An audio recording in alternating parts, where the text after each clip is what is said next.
When we moved into Maplewood Estates, I thought it was paradise. Perfect lawns, pastel houses, smiling neighbors who waved like extras from a toothpaste commercial. My wife and I had saved for years to give our 6-year-old son, Evan, a safe place to grow up. Then came the HOA. They weren't just an association, they were a cult with clipboards. Their queen bee? Karen Thistlewood, the HOA president. Platinum blonde hair, oversized sunglasses, and a voice that could strip paint off a wall. Our first interaction was a welcome letter. Except it wasn't welcoming. It was 3 pages of violations we apparently committed in our first week. Dear Mr. and Mrs. Larson, your trash bins were visible from the street for 14 minutes past collection. This disrupts neighborhood harmony. Fine $50. I laughed. Until I realized she wasn't kidding. I tried to be polite, mowing our lawn twice a week, trimming every hedge. But Karen's hawk eyes always found something. Your son's toy truck is visible in the yard. Your mailbox is 2 inches higher than regulation. It was like living next door to a human measuring tape with a superiority complex. But nothing prepared me for the day she crossed the line. The day she touched my son's medicine. Evan has asthma. Severe asthma. His medication sits by the kitchen window in a small blue bottle. Always nearby in case of an attack. One morning we tied a blue awareness ribbon to our mailbox for Asthma Awareness Month. Just a small gesture. The next afternoon we got a letter. Violation number 47. Unauthorized decoration. Remove immediately or face a $100 fine. Seriously. A ribbon. Supporting children's health. I called Karen to reason with her. It's for asthma awareness, I explained. She sniffed. Rules are rules, Mr. Larson. No unapproved decorations. I said. So flags, flowers, and gnomes are fine, but a ribbon helping sick kids isn't? Her reply. We must maintain visual uniformity. I hung up before I said something unholy, but I didn't remove it. That evening I saw her standing by my mailbox, arms crossed, taking photos. I stepped outside. She smiled, that thin, satisfied smile of someone who just ruined your day. Documenting non-compliance, she said. My wife whispered, please let it go. But letting things go is exactly how bullies like Karen won. I decided that day I'd start documenting everything. Every letter, every photo, every ridiculous violation. Because deep down I knew Karen wouldn't stop at ribbons. It happened on a Tuesday. Evan's inhaler was gone. We tore through the house, drawers, shelves, trash bins. Nothing. I was panicking when I checked our security cam footage. At 10:37 a.m., while we were out, Karen had walked up to our porch, clipboard in hand. She bent down near the window ledge where Evan's medicine sat. Then she turned and walked off, holding something small. My blood froze. I marched to her house, video pulled up on my phone. She opened the door, smiling sweetly. Karen, I said, trying to stay calm. Did you take something from our porch? Her smile faltered. I don't know what you mean. I showed her the footage. She crossed her arms. That was trash. You shouldn't leave personal items visible. It ruins the neighborhood's appearance. That was my son's medicine. I shouted. She shrugged. Well, it shouldn't have been there. I left shaking, but not before she added. You should be thankful I cleaned up your mess. Later that night I found out she hadn't just taken it, she'd poured it down the drain. Her husband let it slip at a barbecue. Karen said she got rid of some bottle near your window. You're welcome. That was the moment I realized, this wasn't an HOA issue anymore. This was personal. The doctor's visit confirmed it. Evan's inhaler wasn't refillable for another week. We had to pay out of pocket for an emergency prescription, $180 we didn't have. I wrote a letter to the HOA board. President Thistlewood unlawfully removed and destroyed medical property vital to my child's health. I demand immediate reimbursement and disciplinary action. No reply for 5 days. Then finally, a response from Karen herself. After review, the HOA finds no wrongdoing. Residents are responsible for ensuring their belongings comply with visual standards. I nearly laughed. That's when I started researching HOA bylaws. I read the entire 93-page document like it was the Bible. And there it was, Section 4, Clause C. Board members must not remove or alter residents' private property under any circumstances. So not only had she broken her own rule, She'd committed theft and destruction of property. I filed a police report. When the officer showed up at her door, Karen acted like it was a misunderstanding. I was protecting community aesthetics, she told him. He replied, "You destroyed prescription medication. That's tampering with medical property." The look on her face? Priceless. For the first time she realized I wasn't playing. And neither was the law. You'd think she'd back off after that. No. Karen went nuclear. Within a week I got 5 new violation letters. Your grass exceeds the height limit by 1 inch. Your curtains are an unapproved shade of cream. Your son's chalk drawings are graffiti. It was harassment, plain and simple. When I confronted her, she said, "Maybe if you focused less on drama and more on compliance, you'd fit in." I replied, "Maybe if you focused on empathy, you'd be human." The next day I found tire tracks across my lawn. Guess whose car camera caught them? Yep, Karen's silver SUV. She was trying to break me, hoping I'd move out. But instead, I started a neighborhood group chat titled, Maplewood Reality Check. Within days, half the community joined. Turns out, I wasn't the only one tired of her tyranny. People shared stories. Karen fining someone $200 for planting daisies. Another for leaving a pumpkin out past autumn decor deadline. We started organizing. If she could weaponize the HOA, then we could use its rules right back.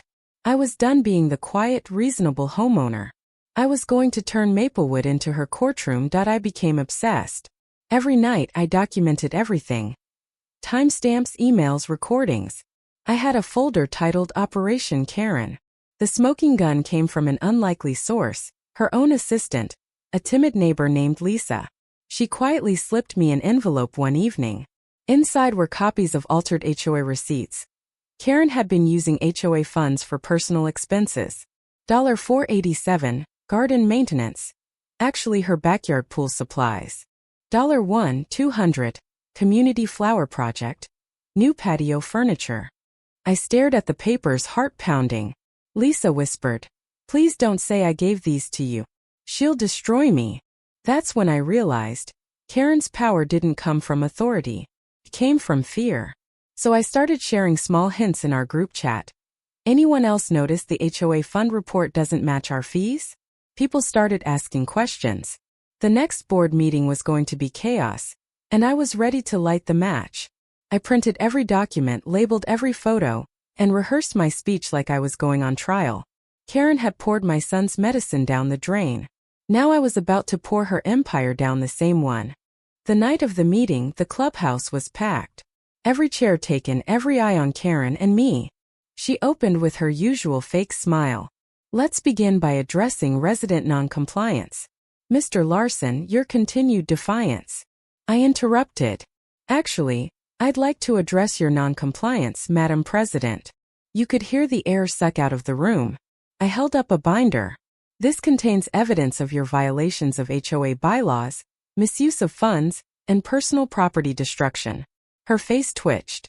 "That's absurd." "Absurd," I said, flipping a page. "Here's Section 4, Clause C. You removed my son's medication illegal. And here's Section 8, financial misconduct." Murmurs spread like wildfire. Lisa, pale and trembling, stood up. "It's true. She forged reimbursement forms." Karen slammed her gavel. "Order. This is slander." "Then explain," I said. "Why HOA funds paid for your backyard furniture." The crowd gasped. For once Karen had no words. I looked around the room and said, "We trusted her. She abused it. It's time for accountability." Someone shouted, "Vote her out." And just like that, the room erupted into cheers. Karen stormed out, red-faced, muttering about lawyers. Good, because that was the next chapter. The fallout was immediate. The board voted Karen out as president, temporarily suspended pending investigation. I thought that would be the end, but Karen didn't go quietly. She filed a lawsuit claiming defamation and emotional distress. The audacity. Luckily, I had evidence. My lawyer, a calm man named Mr. Chan, reviewed everything and smiled. "She's just hung herself with her own paperwork." We filed a counterclaim. Theft of medical property, harassment, and financial fraud. Meanwhile, neighbors kept sending me screenshots, photos, proof of her reign of terror. One even showed Karen spray painting over someone's mailbox number because it was too modern. The police reopened my earlier report. Apparently, tampering with prescription medication is a felony. When officers showed up to question her again, she screamed that it was a setup. But she couldn't scream away the evidence. For the first time, Karen wasn't the one writing the violations, she was the violation. And honestly, it felt amazing. When the police finally hauled Karen in for questioning, the whole neighborhood knew before lunch. I didn't spread it. Maplewood gossip just travels faster than Wi-Fi. She tried to keep her composure, walking her dog with sunglasses and a scarf like a C-list celebrity avoiding paparazzi. But the board had already started digging deeper. Turns out Karen had borrowed money for years. Landscaping costs, community upgrades, consulting fees, all suspiciously matching her personal Amazon orders. The new interim president, Mrs. Alvarez, called me personally. "Mr. Larson, we owe you an apology. You were right." Hearing those words felt unreal. For months, I was the villain in Karen's fairy tale. Now I was the guy who slayed the dragon. Karen tried one last desperate move. She sent everyone a long dramatic email titled "My Truth." Started with, "I have sacrificed everything for this community. Sadly, some residents have twisted facts to destroy me." She even blamed me for her stress-induced migraines and emotional trauma. But when the police issued a warrant to search her home office, and they found HOA files, missing cash, and printed copies of everyone's violation records, yeah, my truth stopped mattering. The Queen of Maplewood had officially lost her crown, and soon her freedom. After years of silence, Maplewood Estates woke up. People who used to whisper now spoke loudly. Lawns bloomed with color, mailboxes got creative paint jobs, and someone even put a pink flamingo army on their yard with a sign. "In memory of HOA freedom." It was glorious. We held a community meeting. Not in the stuffy clubhouse but outside on someone's driveway. No rules, no fines, no Karen. Just neighbors finally being neighbors. One man said, "I was fined $50 for hanging wind chimes." Another added, "She told me my bird feeder was excessively whimsical." We laughed till our faces hurt. Mrs. Alvarez stood up. "We're rewriting every bylaw from scratch. And this time residents get a vote." That night, for the first time since we moved in, I didn't feel tense walking past my window. Evan was better too. His asthma stabilized. We even tied a blue ribbon back on our mailbox, and no one said a word. It was more than a decoration now, it was a symbol. Karen tried to control everything, the lawns, the colors, even our peace of mind. But in the end, she just reminded everyone how precious freedom really was. Months later, the trial began. I wasn't required to attend, but I did. Not for revenge, for closure. Karen walked in wearing a beige suit, all fake composure and cold stares. She didn't even glance at me. The charges: theft, property destruction, harassment, and financial fraud. When the prosecutor mentioned she'd destroyed a child's prescription medicine, the courtroom went silent. Even the judge looked disgusted. Karen's defense? I thought it was expired. The prosecutor smiled. Then why pour it down the drain and not the trash? She fumbled. I was protecting the neighborhood image. It was almost sad watching her squirm. Almost. They presented my footage, Lisa's testimony, and financial records. It was an avalanche of proof. When the verdict came, it was swift. Guilty on all counts. She didn't go to prison that day. Sentencing was still weeks away. But watching her face as the bailiff led her away was satisfying. Justice didn't always come fast. But when it did, it was worth every sleepless night. After Karen's conviction, Maplewood had to rebuild. The HOA accounts were audited. Thousands of dollars had been misused. She'd even charged the HOA for security patrols, which turned out to be her nephew's TikTok side gig. Lisa, the assistant who helped me, was voted onto the new board.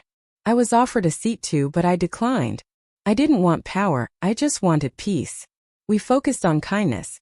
Free lawn help for seniors, kids' art contests instead of fines, monthly neighbor nights. The energy shifted completely. One evening, a man from the next block thanked me. "You know, you made this place livable again." I smiled. Now we all did. I just started the noise. Karen's house went up for sale soon after. Rumor said she was moving to another gated community. I almost felt bad for her next victims. Almost. But I'd learned something. When rules replace compassion, communities rot. And when you stand up, even against a tyrant with a clipboard, good people follow. It went viral. A local news outlet picked up the story. HOA president charged after destroying child's medicine. Then bigger stations followed. Suddenly, my quiet suburb became a headline.